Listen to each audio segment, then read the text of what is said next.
Hi everyone, जैसा कि आप सबको पता है कि हम हमारे इस चैनल पे सीटेट 2023 के लिए प्रिपरेशन कर रहे हैं। प्रिपरेशन करते करते मैंने आप लोगों को अपने कुछ हैंड रिटन नोट्स आप लोगों के साथ में शेयर किए थे, जो मैंने खुद ने बनाए हैं और बहुत ही शॉर्ट नोट्स हैं। तो सीडीपी के नोट्स जिसकी वीडियो मैंने एक वीडियो शेयर मैं कर चुकी हूँ और दूसरी वीडियो मैं आप लोगों के साथ में आज या कल 1-2 दिन में शेयर कर लूंगी। अगर आप सिर्फ और सिर्फ उतने नोट्स पढ़ के चले जाते हैं तो आप लोगों के लिए वो बहुत ही ज्यादा बेनिफिशियल होंगे और एज अ रिविजन वो आपके बहुत ही ज्यादा हेल्पफुल होंगे। तो सीडीपी तो इस तरीके से हमारे कंप्लीट हो जाएगी। बात आती है कि हम साइंस को किस तरीके से कंप्लीट करें। तो देखिए, जैसे कि हमें हर बार ऐसा टीचर्स के द्वारा रेकमेंड किया जाता है कि सीटेट के लिए तो हमें सिर्फ और सिर्फ 6, 7, 8 की एनसीईआरटी ही पढ़नी है। लेकिन एनसीईआरटी में क्या पढ़ना है, कितना पढ़ना है, क्या हमें पूरी पूरी बुक्स पढ़ के जानी है, उसके अंदर से भी कुछ आता है या इसके अलावा भी कुछ आता है। तो आज मैं आप लोगों के साथ में 6th क्लास के एनसीईआरटी के सारे चैप्टर जो है वो एज अ समराइज आप लोगों के साथ में शेयर करने वाली हूँ। बुक के अंदर मैंने 6th क्लास की बुक खुद को पढ़ा है, खुद ने ही पढ़ा है, और उसमें कुछ ऐसे पॉइंट्स जो है वो हाईलाइट कर रखे हैं जो आप लोगों को एज अ रिविजन बहुत ज्यादा हेल्प करेंगे। अगर आप लोग मेरी वीडियो को देख रहे हैं तो या फिर तो अगर आपके पास में 6th क्लास के एनसीईआरटी की बुक है तो आप मेरे साथ साथ में उन पॉइंट्स को हाईलाइट कर लीजिएगा जैसे मैंने कर रखे हैं। अगर आप लोगों के पास में वो एनसीईआरटी की बुक नहीं है और आप कंफ्यूज है कि एग्जाम का टाइम नजदीक आ चुका है और अब मैं किससे पढ़ूं, तो आप उन हाईलाइटेड पॉइंट्स को अपने नोटबुक में नोट कर लीजिए, क्योंकि अगर आप लोग उसको नोट करते हैं तो वो इतने कम पॉइंट्स है कि अगर आप लिखने के लिए बैठेंगे तो सिर्फ और सिर्फ 2 या 3 पेज ही होंगे, उससे ज्यादा नहीं होने वाले हैं। तो इस हफ्ते भर में सिर्फ और सिर्फ आप इतने कम नोट्स को पढ़ के ही अपने सीटेट में बहुत अच्छा स्कोर कर पाएंगे। तो चलिए बिना किसी देरी के अपनी वीडियो स्टार्ट करते हैं। जैसा कि आप देख सकते हैं कि ये मेरे पास में एनसीईआरटी की 6th क्लास की बुक है। इसका जो फर्स्ट चैप्टर है वो है भोजन यह कहाँ से आता है। तो देखिए, इस पूरे चैप्टर में बहुत सारी ऐसी चीजें दे रखी है तो हम कंफ्यूज हो जाते हैं कि क्या हमें ये सब पढ़ना है, क्रियाकलाप पढ़ने हैं, क्या इसमें से क्वेश्चन आएंगे। तो देखिए, हमें ये सब नहीं पढ़ना है। तो हमें क्या पढ़ना है, अभी एज अ क्विक रिविजन मैंने यहाँ पे कुछ पॉइंट्स जो है वो हाईलाइट कर रखे हैं। ये वो हाईलाइट्स कर रखे हैं मैंने पॉइंट्स जो या फिर तो एग्जाम में मोस्टली पूछे जाते हैं या फिर हमारे एग्जाम में आने लायक है या फिर जो प्रीवियस ईयर क्वेश्चन में पूछे गए हैं। तो देखिए, हमारा फर्स्ट पॉइंट जो हमें पढ़ना है वो है सीताफल या काशी फल के फूलों को चावल की पिट्ठी में डुबोकर या तलकर पकौड़ी बनाकर खाया जाता है। कुछ पौधों के 2 या 2 से अधिक भाग खाने योग्य होते हैं, जैसे कि सरसों के बीज से हमें तेल भी प्राप्त होता है और इसकी पत्तियों का उपयोग साग बनाने के लिए भी किया जाता है। तब इसमें क्वेश्चन किस तरीके से बनेगा, तो क्वेश्चन इसी तरीके से बनेगा कि जैसे ये सीताफल वाला क्वेश्चन है तो इसमें सीधा सीधा क्वेश्चन जो पिछले साल या पिछले कुछ सालों में बन भी चुका है कि ऐसे कौन सा पौधा है जिसके फूलों को चावल की पिट्ठी में डुबोकर और तलकर पकौड़ी बनाकर खाया जाता है। तो हमारा सीधा सीधा उत्तर हो जाएगा सीताफल। इसमें किस तरीके का क्वेश्चन बनता है, तो देखिए, इसमें कुछ क्वेश्चन ऐसे बनता है कि कुछ पौधे ऐसे होते हैं जिनके 2 या 2 से अधिक भाग खाने लायक होते हैं, तो ऐसा कौन सा जो है वो पादप हो जाता है। तो इस तरीके से 2 से 3 ऑप्शन, हमें 4 ऑप्शन दे दिए जाएंगे जिसमें हमें टिक करना है। सरसों के बीज खाए जाते हैं और उसके साथ साथ में हम उसकी पत्तियों का भी उपयोग करते हैं। देखिए, 3 पेज अभी मैंने टर्न किए हैं। इस तीनों पेज में से हमें केवल इतना ही पढ़ना है, इसके अलावा कुछ भी नहीं पढ़ना है। इस पेज में से भी हमें कुछ नहीं पढ़ना है। देखिए, इस पेज में कुछ इस तरीके से पॉइंट दिए हुए हैं: शाकाहारी, मांसाहारी और सर्वाहारी जंतु। अब ये तो जनरल नॉलेज है तो इसको हमें बार बार रिवाइज करने की जरूरत नहीं है, क्योंकि अब हमारे पास में सीटेट को लेकर बहुत ही कम टाइम बचा है। देखिए, इस तरीके से सिर्फ एक पॉइंट पढ़ के ही हमारा पूरा का पूरा चैप्टर जो है वो कंप्लीट हो जाएगा। उसके बाद में देखिए, उसके बाद में मैं आप लोगों को अगर कुछ पॉइंट बताऊं तो वो ये है कि जैसा कि हमारे पास में आता है कि हिरण जो है वो किस प्रकार का जंतु है, शाकाहारी, मांसाहारी, सर्वाहारी, उपयुक्त में से कोई नहीं। तो हमारा आंसर हो जाएगा हिरण कैसा है, शाकाहारी। दूसरा, भी तोते से रिगार्डिंग में ऐसा ही पूछा जाता है, तो तोता जो होता है वो भी केवल पादप उत्पाद खाता है, अतः यह शाकाहारी हो जाएगा। और बाघ का तो सबको पता है कि ये मांसाहारी है। तो देखिए, सिर्फ इतना पॉइंट पढ़ने से ही हमारा फर्स्ट चैप्टर जो है वो कंप्लीट हो जाता है। सेकंड चैप्टर हमारा स्टार्ट होता है, वो आता है भोजन के घटक, यानी कि भोजन के घटक कौन कौन से हैं। तो देखिए, भोजन के घटक के लिए हमें कुछ इस तरीके से, अब इसमें क्रियाकलाप भी दिया हुआ है जो हमें नहीं पढ़ना है। तो देखिए, इसमें हमें कुछ क्वेश्चन इस तरीके से पूछा जाता है कि मंडी के लिए परीक्षण करते हैं, तो उसमें कुछ तनु आयोडीन विलेन के 2-3 किस, जैसे कि क्वेश्चन पूछ लिया जाता है कि मंड के परीक्षण के लिए मंड की उपस्थिति कौन से रंग को दर्शाती है, तो हमें पता है कि मंड जो होता है वो नीला या काले रंग को प्रदर्शित करता है। अगर हम किसी भी तरीके का प्रयोग करेंगे अगर स्टार्च के लिए, मंड के लिए, तो वो नीला या फिर काला रंग। ये सीधा सीधा सवाल पूछा जाता है कि मंड के परीक्षण के लिए किस प्रकार का रंग जो होता है वो मंड की उपस्थिति को दर्शाता है, तो नीला या फिर काला रंग।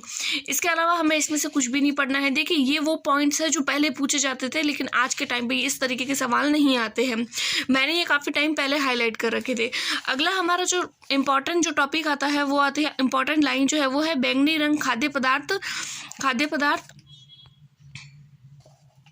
खाद्य पदार्थ में प्रोटीन की उपस्थिति दर्शाता है।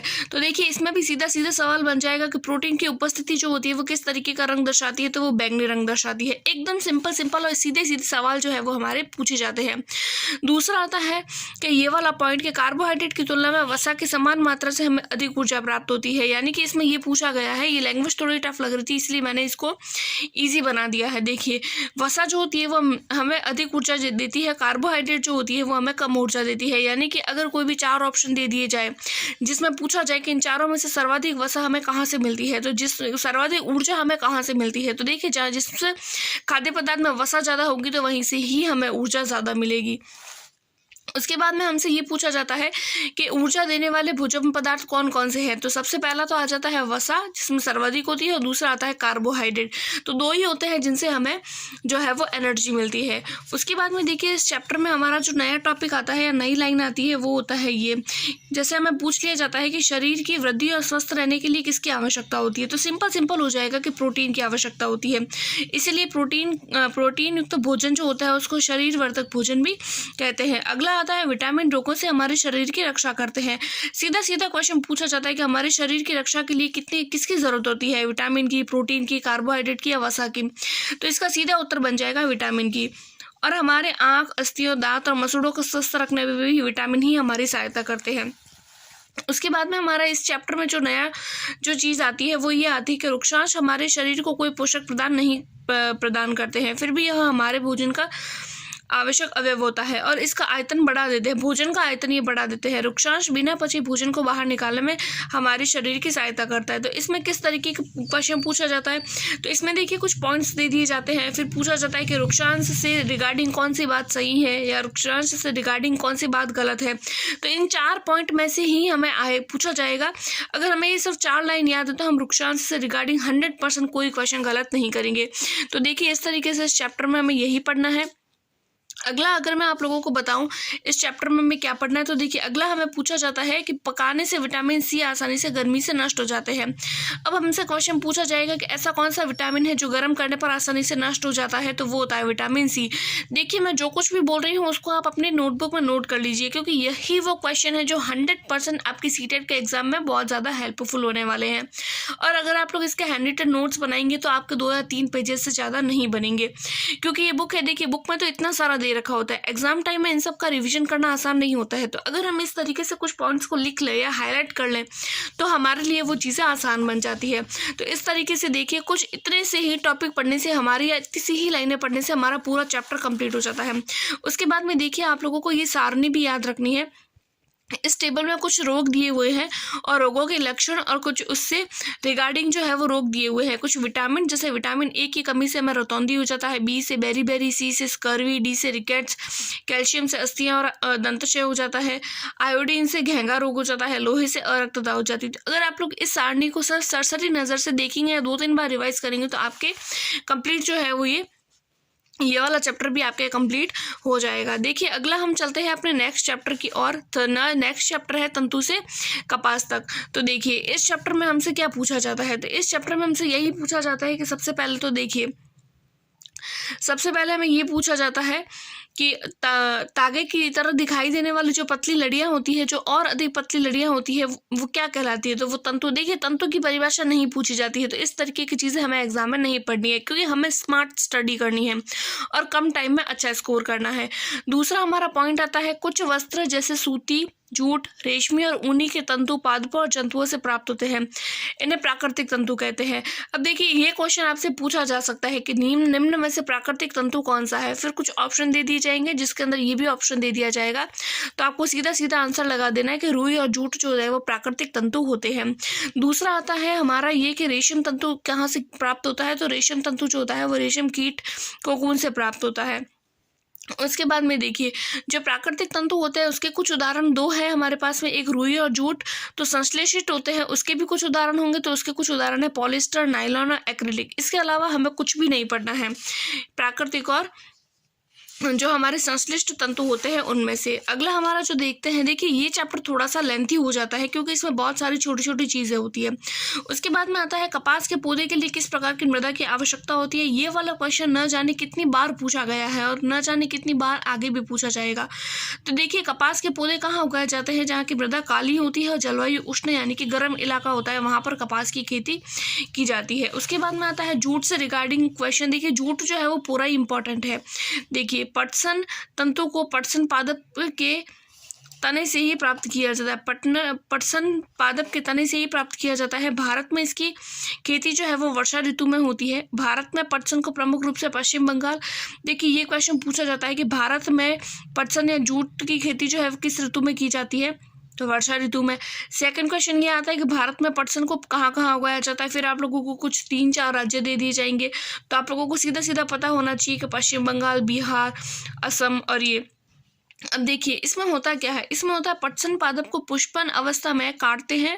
फसल कटाई के पश्चात पादपों के तनों को कुछ दिन तक जल में डुबाकर रखते हैं। ऐसा करने से तने गल जाते हैं और पटसन तंतुओं को हाथों द्वारा पृथक कर लेते हैं। देखिए नीचे की लाइनें कुछ इंपॉर्टेंट नहीं है, आपको ज़्यादा कुछ पढ़ने की जरूरत नहीं है। आप लोगों को सिर्फ इसमें 2 ही पॉइंट याद रखने हैं।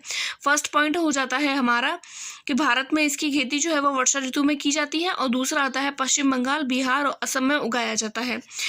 अगला हमारा इस चैप्टर से रिगार्डिंग जो इम्पोर्टेंट चीज़ है वो आता है कताई किसको कहते हैं, तो रेशों से तागा बनाने की प्रक्रिया को कताई कहते हैं। कताई के लिए सरल युक्ति कौन सी है, हमने सीधा सीधा सवाल पूछा जाता है कि कताई के लिए निम्न में से कौन सी युक्ति जो इम्पोर्टेंट है या फिर जो सरल है, तो हमें सीधा सीधा उत्तर लगा लेना है कि हस्त तकवा का उपयोग किया जाता है जिसको कतली भी बोलते हैं, या हाथ से प्रचलित कताई से उपयोग होने वाली अन्य जो युक्ति है वो चरखा है। अगला हमारा टॉपिक क्या है या अगले हमारी लाइन इंपॉर्टेंट क्या है, तो खादी के प्रचलन को बढ़ावा देने के लिए भारत सरकार ने 1956 में एक संगठन का निर्माण किया था जिसे खादी और ग्रामोद्योग आयोग भी कहते हैं। अब इसमें सीधा सीधा क्वेश्चन बन जाएगा कि खादी और ग्रामोद्योग आयोग का गठन कब किया गया, तो हमें तो पता है कि 1956 में किया गया। फिर आता है तागे से वस्त्र किस तरीके से बनते हैं, तो देखिए तागे से वस्त्र बनाने की कुछ कई विधियां हैं जिसमें से 2 प्रमुख है। पहली आता है बुनाई और दूसरा आता है बंधाई। इसमें क्या होता है, देखिए हमसे पूछा जाता है कि तागों के 2 सेटों को आपस में व्यवस्थित करके वस्त्र बनाने की प्रक्रिया को क्या कहते हैं। लाइन सीधी सीधी पूछी जाती है तो हमको पता होना चाहिए कि इसको बुनाई कहते हैं या फिर वीविंग कहते हैं। देखिए इस चैप्टर में इस पेज में ही कुछ ज़्यादा हाईलाइट चीज़ें हैं, इसके अलावा बहुत ही कम चीज़ें हैं जो हमें आगे पढ़नी है।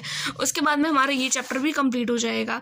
अब देखिए आगे क्या आता है, आगे आता है वस्त्रों की बुनाई करघों के माध्यम से की जाती है या करघों पर की जाती है। तो हमसे सीधा सीधा क्वेश्चन पूछा जाता है कि वस्त्रों की बुनाई कैसे की जाती है, तो करघों पर की जाती है। अगला हमारा आता है जैसे कि हमसे पूछ लिया जाता है कि फ्लेक्स क्या है, तो हमें पता होना चाहिए कि फ्लेक्स जो होता है वो पादप होता है जिससे प्राकृतिक तंतु प्राप्त होते हैं। तो प्राचीन मिस्र में वस्त्रों को बनाने के लिए रुई और फ्लेक्स की कृषि नील नदी के निकटवर्ती क्षेत्रों में की जाती थी। हमें पूछ लिया जाता है कि बताइए फ्लेक्स क्या है, पादप है, रबड़ है या फिर तंतु है, क्या है, तो इस तरीके से ऑप्शन दे दिए जाते हैं, या रेशे हैं।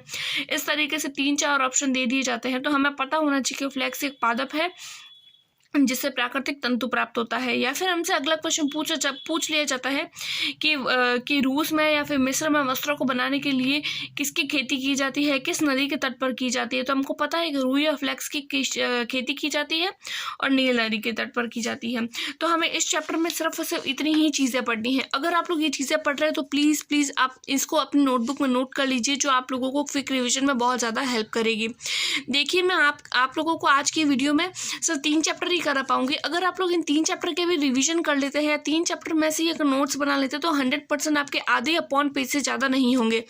वैसे चौथे चैप्टर में बहुत कम चीज़ें हैं जो पढ़ाने लायक है, या फिर जो याद करने लायक है या जिसमें से क्वेश्चन पूछे जाते हैं, क्योंकि इसमें से बहुत कॉमन सेंस वाली चीज़ें दी हुई है जो हम लोगों को जनरली आती है। फिर आता है पदार्थों का पृथक्करण। तो देखिए इसमें से कुछ बहुत सारे क्वेश्चन पूछे जाते हैं और प्रीवियस ईयर में पूछे ही गए हैं।